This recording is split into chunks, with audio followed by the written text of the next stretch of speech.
Hello everyone and welcome back to Mossy Pine Ranch at Elmcreek. We have reached episode number 23, and as you would have seen from the montage of months, that we have crossed into a new year and are now in March. Well, it has been a busy winter period. We finished off the last episode with needing to forage wagon all of the grass that the helper had mown for us, and we also planted our canola. But yes, during the sort of winter period, we got all the grass forage wagoned up into the silo and got that over to the BGA, and that brought us in some good money. We also weeded, that's right, we herbicided the canola, so that's looking pretty good. Did miss a couple of little patches, but yep, our canola is growing and is fully fertilized, and yeah, we're looking to get 100% yield bonus, so that is really good. As well as weeding, we also sold quite a few bits of our produce. We sold the eggs, some of our barley and our honey, and that brought us in some good money as well. We of course had to keep the animals well looked after over the winter period as well. So one thing you will see after all of that winter activity is our bank balance is now looking very good. $558,000, which means we've now got enough money to buy our new land. So taking a look at the map, this is Mossy Pine Ranch, field 1, 2, 3, 4, 5, 6 and 7. And we really wanted to expand into area number 10. It cost quite a bit, $429,000, but we now have enough money, and it will also give us a bit of spare cash just to spend some money on what we need to. But yeah, I think it's a good value piece of land. If you look at the size of it and then compare it to the area next to it, which is $727,000. Now I know you get sort of a bit more area, however field size you're getting much more value for money in this area, so we are going to go ahead and buy this land. Excellent, let's go take a look at our new land.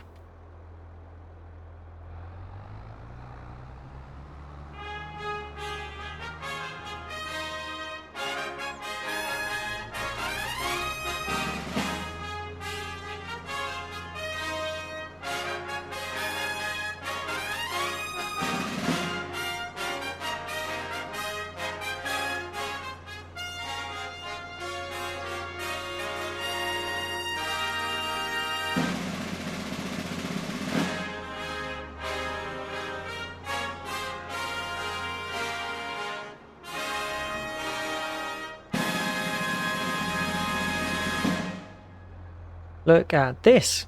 This whole field and area is ours, and it's really good for the ranch to be expanding. It's only taken 23 episodes to be able to buy a new piece of land. The cost of land is very expensive in this map, so yeah, it's nice that we've been able to achieve that as a milestone. But I have big plans for this land. Looking at the map once more.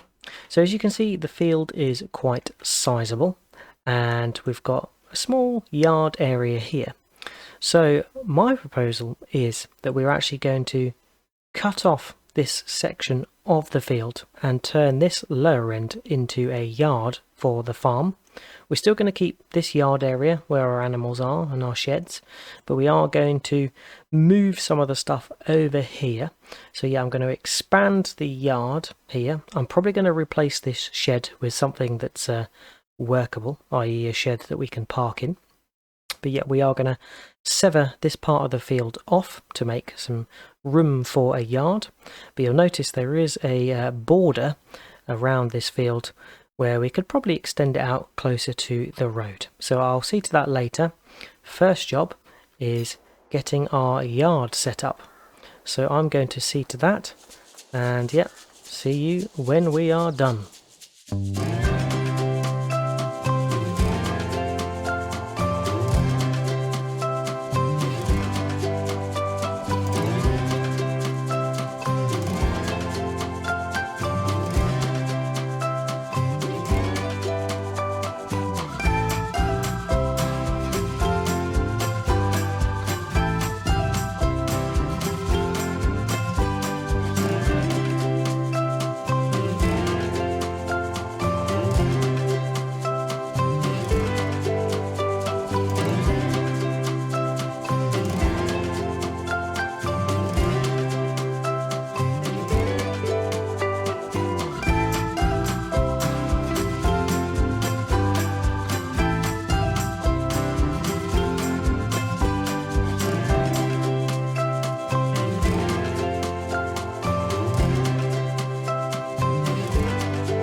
Right, so I have finished doing a bit of landscaping and yard building. As you can see, we've extended the gravel all the way around. I did try to get rid of this hut, but it didn't allow me to demolish it. It's quite nice as a feature, although it's not usable, so it's a bit of a waste of space, but adds to the character.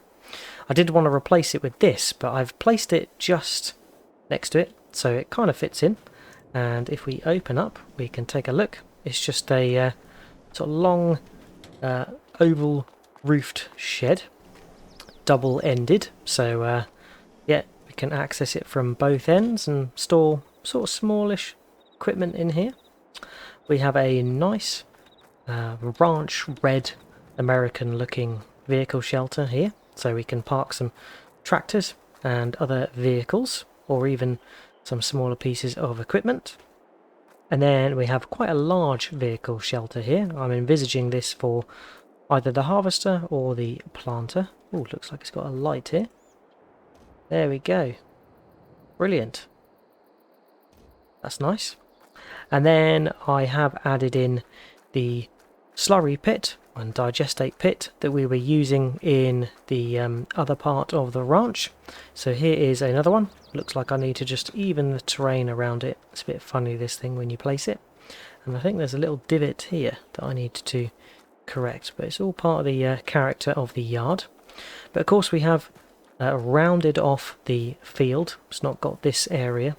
That's okay, because I think we're going to add to that with what we're going to create along the border near the road.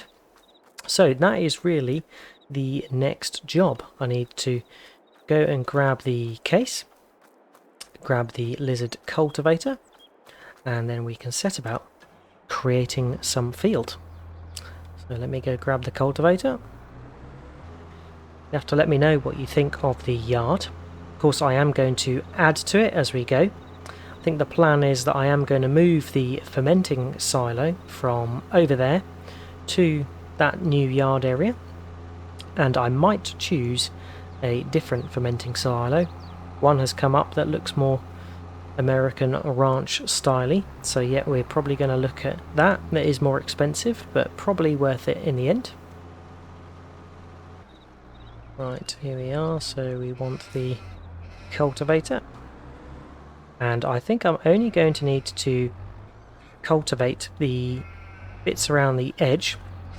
The field is in a ploughed state, the new field, so I'm thinking that we can probably drill directly or plant directly because we've got a planter, and we shan't need to cultivate the whole field, but we will give that a go and see what happens.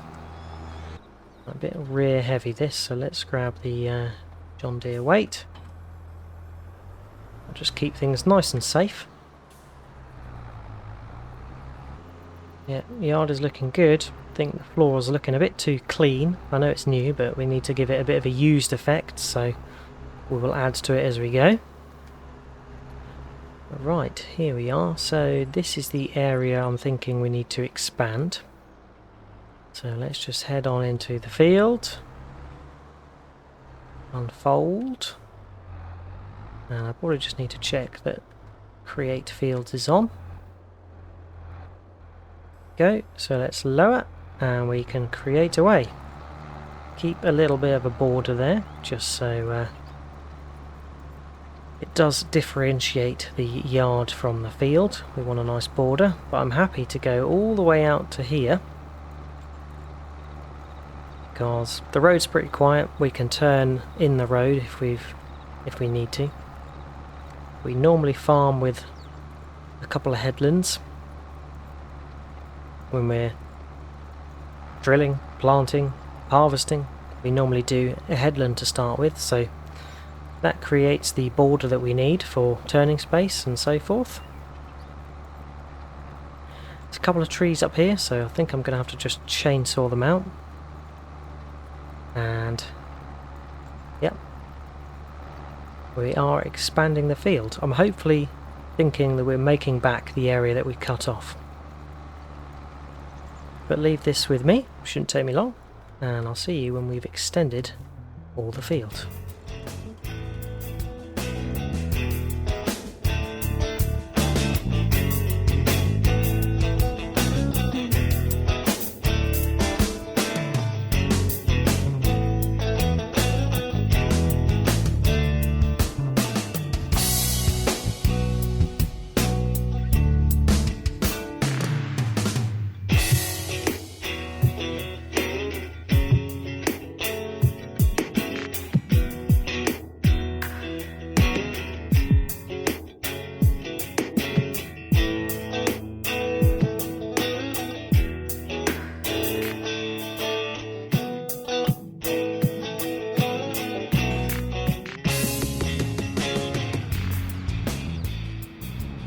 filled it up, and that is our field extended.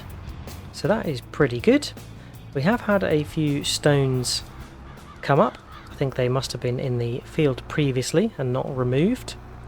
I'm hoping they are, well, they look small enough that we could just roll them in, but we'll see how our planter gets on. Planters and seed drills normally have some rollers built into them, so it's enough to push the stones back into the ground. If not, we can come along and roll afterwards, as we'll need to probably see to that as well. But yeah, there we go, that's our field all extended. I will need to give it a douse of lime. The rest of the field has had its lime, luckily, when we bought it, so that is all good. Yeah, we can find a handy place for our cultivator. Don't want to move everything over here, but I'm probably thinking we'll keep animal orientated stuff over in the other part of the ranch, and then field orientated equipment can live here.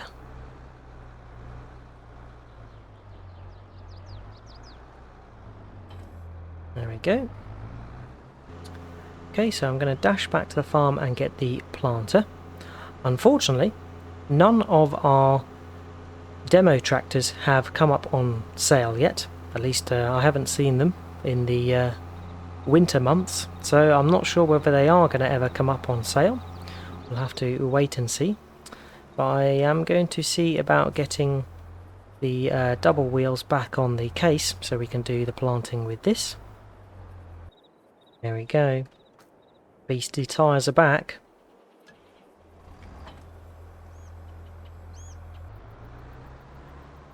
So for now, let's just hitch up to the planter and we can leave it there. So before we do planting, we need to just lime off that section. So I need the John Deere. Where is it? Here it is.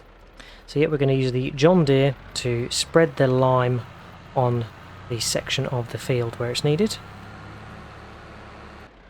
Right, we need the drawbar for this, which is here. There we go, perfect. So let's go fill up with lime. I think we might also put some lime in the front shovel as well, so we have a bit spare. Right, there we go. That's full. Don't think I need to fill the bucket.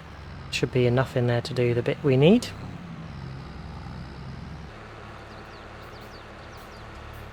Right, here we are. Let's set it off and get it done.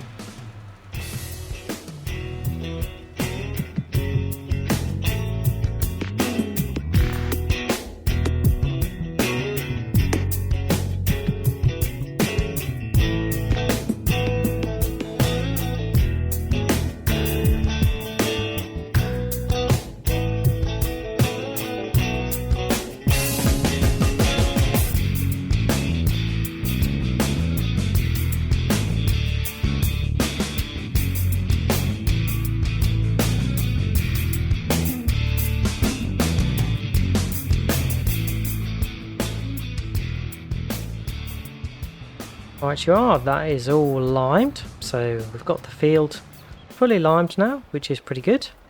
So yep, there we go, no longer any needs lime, but it is the first level of fertilizing because we turned in the grass, so that helps the fertilization. But we will need to fertilize the rest of the field. I'll probably use solid fertilizer because we don't have enough digestate, and the digestate job takes quite a long time, so yeah, we'll probably stick to just using the spreader on that one. Right, that's parked up there. Let's run the deer back to the farm. I think this is pretty much just going to be for animal work now, as it was struggling a little bit with the fertilizer spreader up the hill. But never mind, it's a cute little tractor that does the needed jobs around the farm for our animals. There we go, we'll leave the deer there because it needs a bit of a wash later. Right, here we are in the case with its beastie tyres, and we should have enough seed to do the field, so I'm not going to top it up. But we are going to plant oats. And the reason for that is we really need to have some oats for our horses. But also, one thing that's good news is the local council have now given us license to use the various productions facilities around Elmcreek, and that includes a grain factory that makes flour, and we can actually use oats to go in this factory and make some flour. Right, oats selected. So if we take a look at productions, these are the ones that we've all been given license to use now. And if we go down here, we've got the grain mill, which can produce wheat flour, barley flour, oat flour, or sorghum flour. Now, all of them produce flour, but especially oat, if you have a look at the numbers, oat produces a lot of flour for the quantity of oats. So for wheat as an example, 150 wheat makes 120 flour, whereas with oat, 150 oats makes 188 flour. So it makes more flour than the quantity of oats, which is pretty good. So I think any excess oats that we don't use when we're doing our feeding our horses, we will take to the grain mill to make flour. Right, so we've got a nice flattish field here where we can really push the limits of our planter. Right, now I am hoping this is going to let me plant directly. Let's switch it on and lower away, and hopefully, yep, you should see a nice planted texture. But we are not seeing the disappearance of our stones. I actually do have field stone turned off, so we won't create any more stone when we plough or cultivate. But the stones that are already there will continue to appear, but these look small enough to roll in. So after we've planted, maybe not today, but next time, we will look to roll. In fact, we might have to roll today, because if we don't, it will probably reach the first stage of growth, and then it'll be too late to roll. So we will take a look at that and see what can be done. But in the meantime, I'm going to finish planting these oats and see you when we're done.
And would you look at that? our largest field yet, all planted up with oats. That was a big field, but a relatively quick job thanks to our amazing planter. I knew that I wouldn't regret buying it once we finally worked out the best way to pull it. And yeah, we still really need a bigger tractor with sufficient horsepower to pull it. We are using a underpowered tractor, but nonetheless it's done a sterling job on the flat ground, and we've got all of our oats nicely planted. We will have to come along and fertilise, but next we are going to roll, and I'm just going to see if I can squeeze the planter in, not the oval shed, but in this vehicle shed here. Let's see if this is wide enough. There we go. Just about managed to squeeze it in there. Did knock into a few of the concrete posts, but that's okay. Got a new storage location for our planter, which is pretty handy. Right, so I'm going to zip back to the main part of the ranch, and I'm going to trade the wheels out on the case and grab the roller. But I think I'm actually going to set a helper going for the roller, as I've got another job that I need to move on to. Right, back to wide tyres with weights. Let's go grab the roller. Roller. Right, back at the field. Let's get the roller unfolded. And I'm hoping that it is going to make these stones vanish. We will have to see. Yes, there we go. They are vanishing. That is brilliant. And it should also be giving us the no longer needs rolling status. So that's good. Right, so I am going to nip around the headland just to help the helper out. And then we'll set them running and move on to the next job, which I can talk through whilst we are doing this headland. So as I mentioned earlier, we've now been given license to use the production facilities that are all around Elmcreek.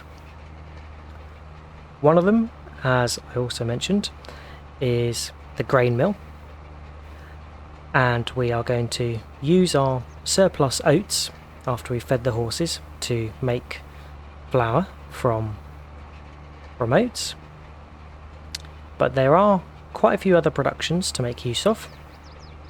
We've got our canola growing in the other two fields, and we can use the oil refinery to change that canola into canola oil.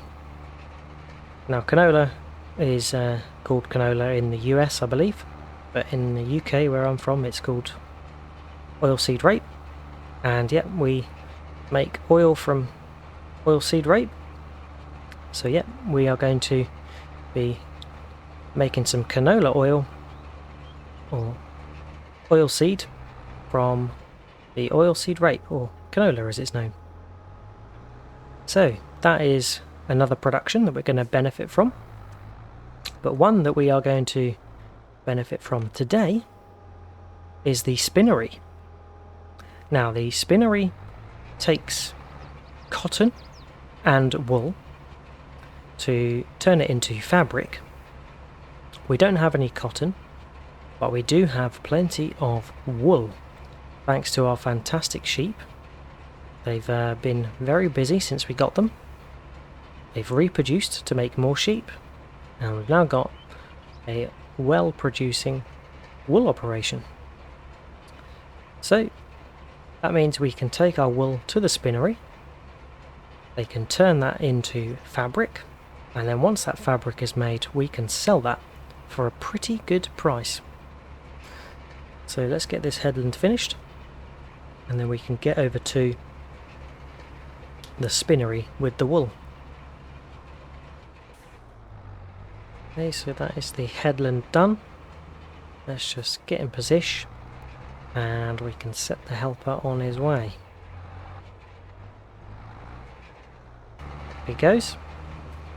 So, won't take him too long, but yeah, whilst he's busy doing that, we can get over to the spinnery with the wool. So I need to jump in the John Deere. So let's go grab the trailer.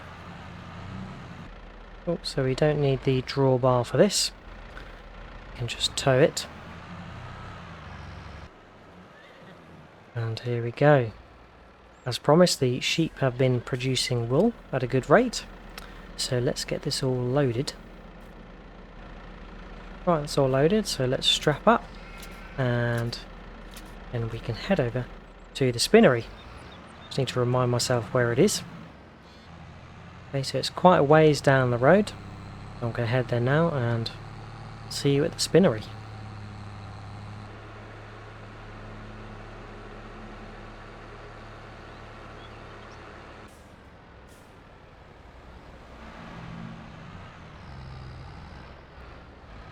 Right, so here we are at the spinnery. Let's see where we unload. I think it's probably around the back here. Yep. There we go. It's unloaded. Brilliant. So let's just scoot on round and see if we can talk to the spinnery owner and what they plan to do. Okay, so we can see here that all of the production chains are available thanks to our license to produce from the local Elmcreek Council. Yet we have got the spinnery here, and fabric wool is one of the options. There is fabric cotton, but we obviously don't have any cotton. But yet we can activate this, and what that's going to do is it's going to do 1440 cycles per month, or per day in our case, and then it's going to cost us $120 for the month or the day in our case, and it's going to take 2 wool to produce 1 fabric. As you can see, we've got 1 litre of fabric. So we should end up with around 3,500 litres of fabric. And one great thing about fabric is the price. If we take a look down here, we can see that it can fetch up to $11,000 per 1,000 litres. And it's currently at its peak. Or getting to its peak in April, I should say. We are in March now, so by the time we reach April in the next session, should be at the peak price where we can sell it for, good money. And compared to wool, that is going to, earn us some pretty good money. So productions is pretty handy for turning something that is worth a certain amount of money. So we would have got $3,500 per 1,000 litres for wool, but by producing fabric at the spinnery, we can turn that into $11,484 per 1,000 litres, which is pretty good. So, thank you, Mr. Spinnery person. That is now underway, and we will check back in when our fabric is completed. Right, time to get back to the ranch. It's been a very busy day. Right, just pulling into our new yard, and we can see that the helper is about halfway, so we're going to leave them to it. But that is it for today. It's been a busy session. We obviously had our over the winter period to keep the farm running, and then we had this new area purchased from all the proceeds that we got from BGA money and our products and the barley. And we bought this new piece of land, and we created what I can only say is a very mixed matched yard, but I like it. I think it needs a little bit of character adding to it. It needs a bit of aging and looking used, but as a start it's pretty good. And we can add to it as we go. As I mentioned, we might move the fermenting silo over here, and we can possibly get some more sheds for this section. But for a start, it's not looking too bad at all. But let me know what you think. After the yard, we got on to extending and planting this field. We've got oats in there now, and we need to fertilise that in the next session to make sure we get some good yields. But yeah, the oats are going to go towards our horses and to another production chain that we're going to try out. And to finish off today, we obviously took our wool to the spinnery, where it's now being turned into fabric. So that'll be really exciting to see in the next session and get it sold for a good price. But yeah, I hope you have enjoyed watching. A big thank you for your views, likes and subscribes. If you've got any tips, tricks or things you'd like me to do, then feel free to leave a comment. But all there's left to say is, hope to see you again next time, and until then, catch you later. Cheers all. Bye bye.